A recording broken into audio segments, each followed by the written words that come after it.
नमस्कार। आज हम पढ़ा तुम विद्यालय बगीचा। चलतु डेरी न करी भिडियोटी को आरंभ करवा।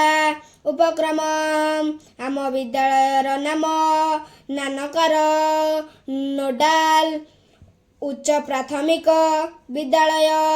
यह विद्यालयर सम्मुख भागरे एक सुंदर फूल बगीचा अच्छी। शिक्षक शिक्षयित्रीगण आमको परामर्श दियंती से अनुसार आंबे माने एठारे काम करिथाउ।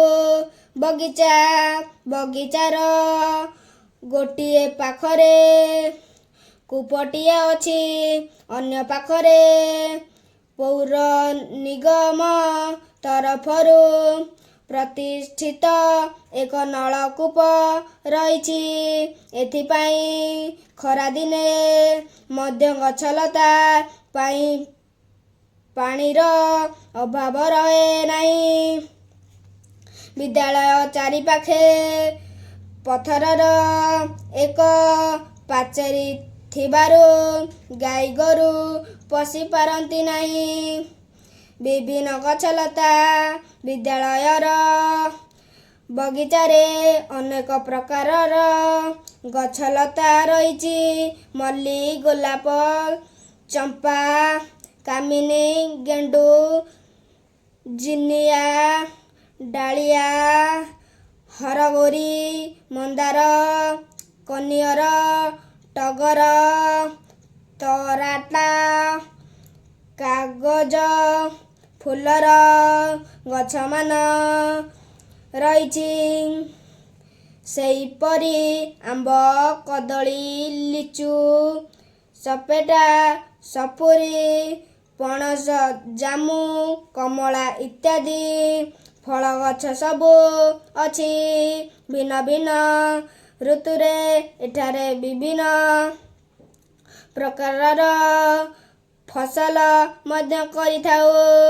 बाईगण, बिलाती बाईगण, मूला, धनिया, पालंग, कोसला, भेंडी, काकुड़ी, जनी, मक्का इत्यादि चाष करू।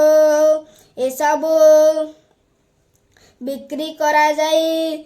सेही टंकारे विद्यालय बगीचा पाई विभिन्न उपकरण मान किना जाए।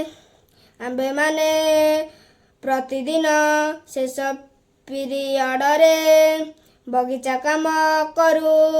पानी देबा, घास बाछिबा, फल तोलिबा, पनीपरिबा तोलिबा, साग बांधिबा काम मध्य करू।